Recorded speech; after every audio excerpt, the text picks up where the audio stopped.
It's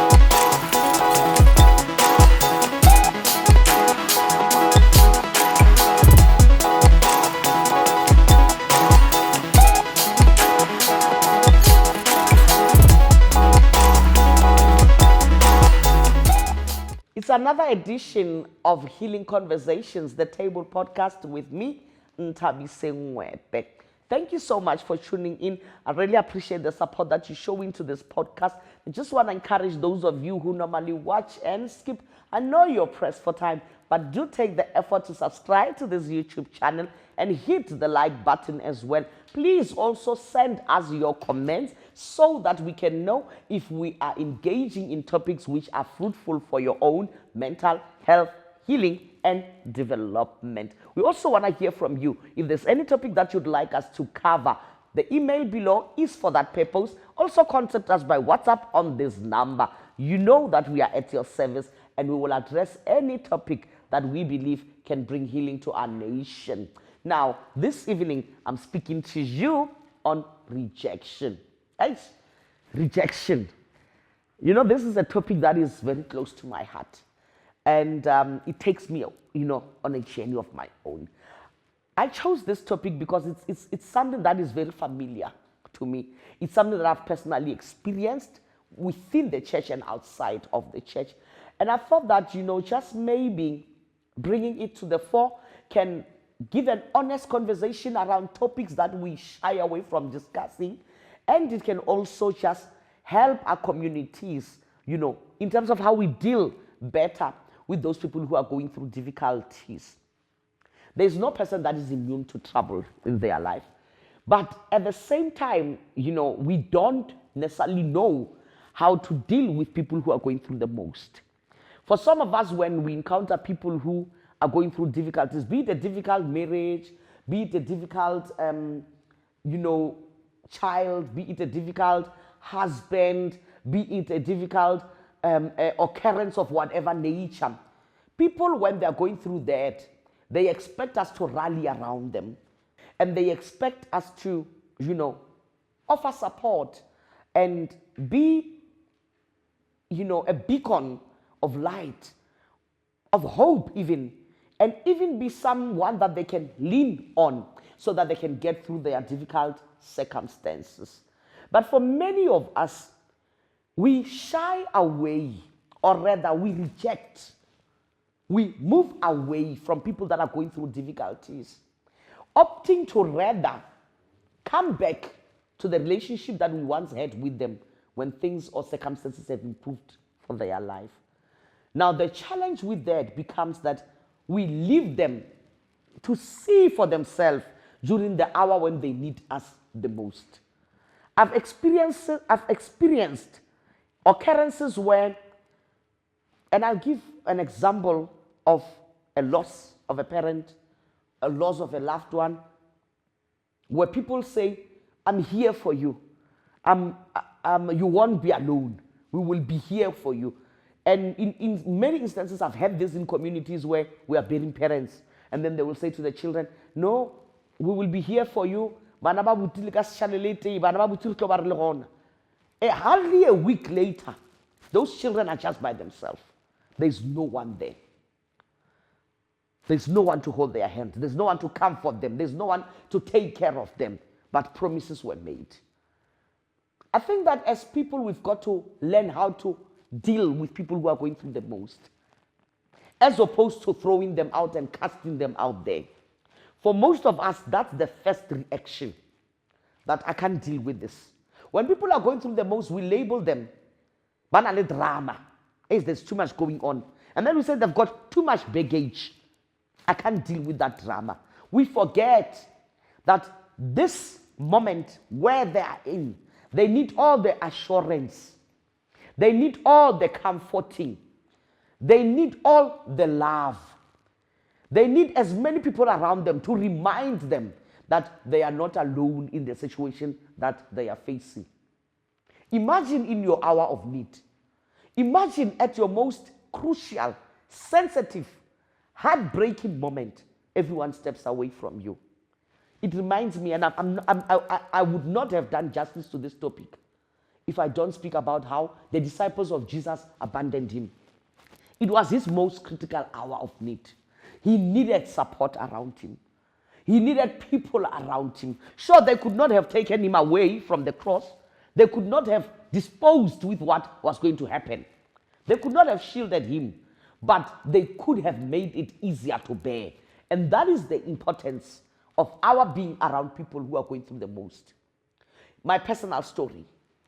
You know, when I went through my own divorce, it was a tragic moment in my life.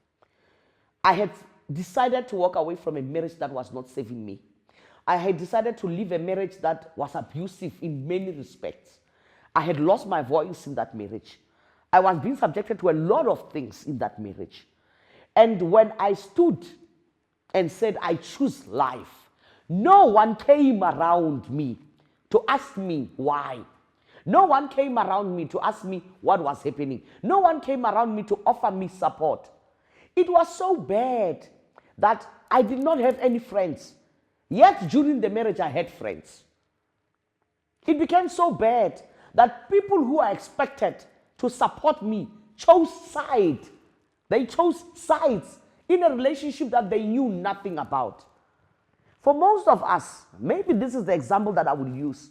When you see a couple and you happen to be friends with both of them, when they go through difficulties, don't choose sides. Try to support them as much as you can, both of them. Support them. This does not necessarily mean that you must badmouth the one person when you are with the other, but be there for them individually, according to their needs, so that they can both come out of this intact emotionally. You know, experiences that people go through wound them, but oftentimes I say from my own personal experience, it's the reaction of those around us that wound us even more. When people around you, when people around you, it feels like a betrayal, a double betrayal. Because you were betrayed by life in what happened. Maybe it's the collapse of a marriage. You told yourself, I'm marrying this person, I love this person, I want to be with this person, I hope to build a life with this person, and that fails. That creates a betrayal in your heart, a sadness in your heart. And then you are now faced to deal with the world that comes and starts labeling you as a failure, and starts labeling you as a mockery, you know, and start labeling you all kinds of names simply because of a decision that you took to save yourself. Rejection is painful. And oftentimes, it's those people that we supported that reject us. But very sure, let us learn that when people are going through the most, we surround them with prayers and we carry them. Sometimes it's in the little things. You find that a parent now must adjust to single parenthood. She has no way of adjusting. Then you must now come in and say, my friend, how do I help you? Can I take the children from school for you? Can I fetch them? What can I do? How can I help make this transition easier for you? Some of us, we make things worse with the comments that we make. Ravolela. Hey, Ravolela. You find that the comments that we make, they cause a deeper wound for the person that is going through the most. And I always say to people, if you can't say anything positive, in instances where you see someone is carrying a load that is bad, that is too heavy, I'd rather keep quiet. I'd rather keep quiet and go on your knees and pray for the grace and the mercy of the Lord to carry your sister or your brother through. Many of us are guilty in terms of rejection. And it's this labeling of circumstances that people go through that causes us to be so incompassionate and insensitive. When you say someone who's going through a collapse of a marriage is full of drama, when you say someone who has lost a child is full of drama, when you say someone who is experiencing a difficult marriage is full of drama, you're making it as if that person wrote a letter and requested from heaven, oh dear God, can you just take away my child? Oh dear God, can you just take away my husband?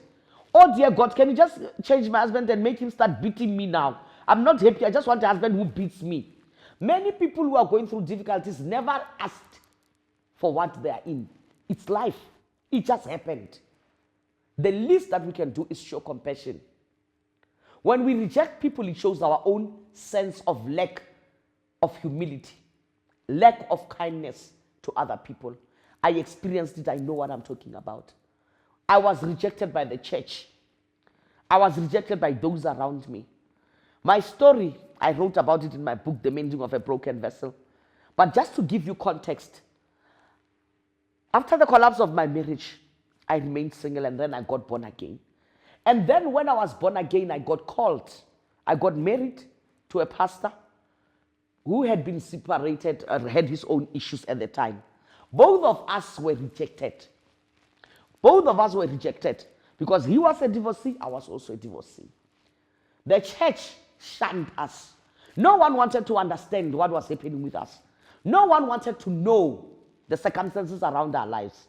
We were rejected by the church, we were rejected by the world. We were called all kinds of names. We were called and labeled everything. No one wanted to know what caused us to be in the situation that we're in. And no one came in our support and in our aid and stood with us. I'm saying this because we need to cue ourselves, or we need really for a heavenly intervention of some sort, for God to cue us from this need to self-project on other people. We have this need within us to talk into the lives of other people. We have this need within us to talk into what other people should be living their lives, or how they should be living their lives.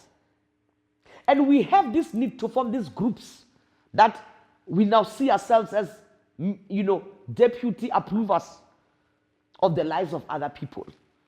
According to us, if we don't approve of what this person did, we form a coalition standing against them. And we become mini gods, and we become deputy Jesuses that stand now against the person.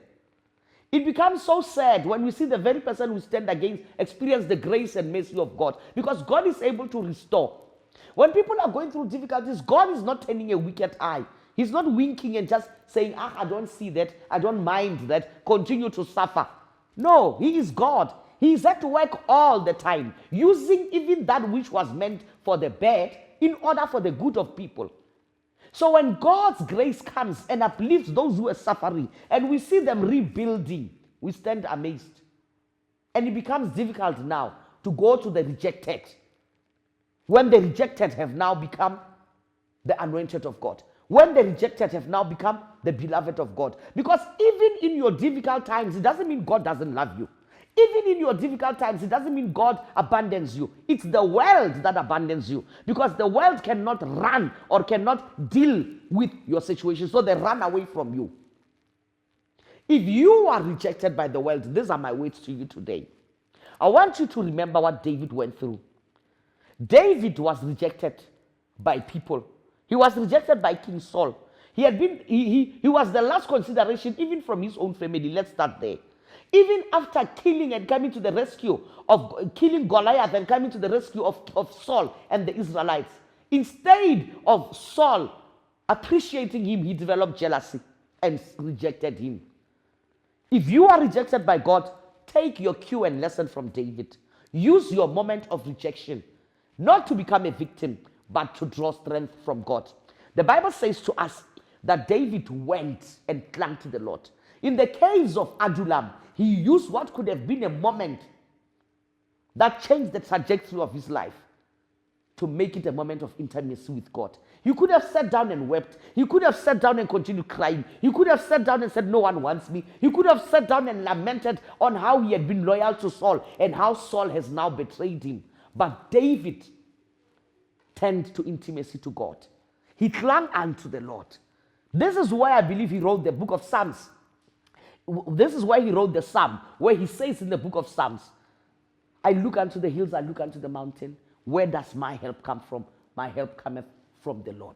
Know that even if the world rejects you, you have God. Know that even if the world rejects you, God is holding on to you. Cling to him. Find strength in him. He will not forsake you, nor will he leave you. Know that the world's perception about you is very narrow and limited. The world sees according to the condition that you are going through, but God sees you according to the identity that he formed in your life.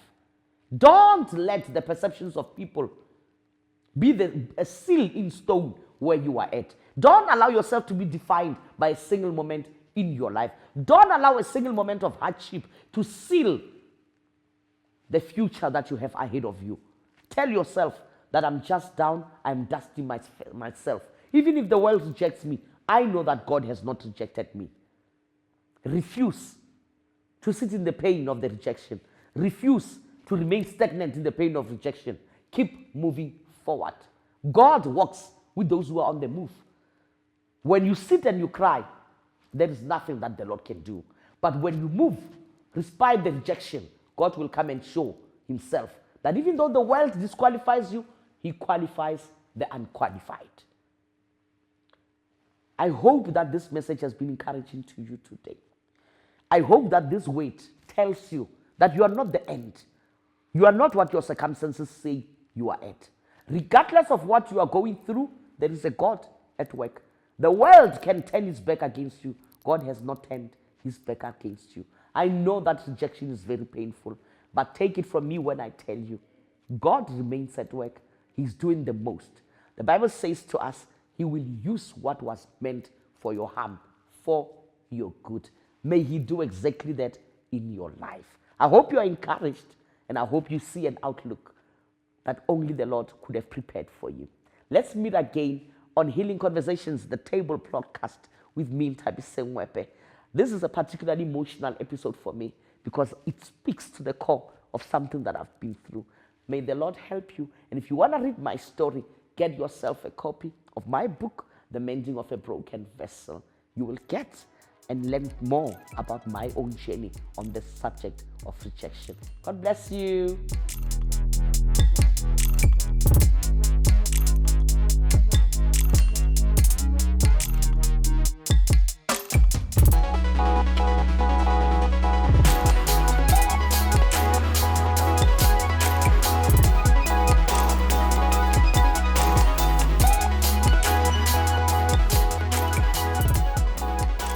Subscribe to Healing Conversations on YouTube and access fresh content from Healing Conversations, the table podcast with Nthabise Mwepe, available from April 2024. Also visit our online store to get yourself a copy of Nthabise Mwepe's latest release, Maintaining Your Joy, a journal for daily positive living.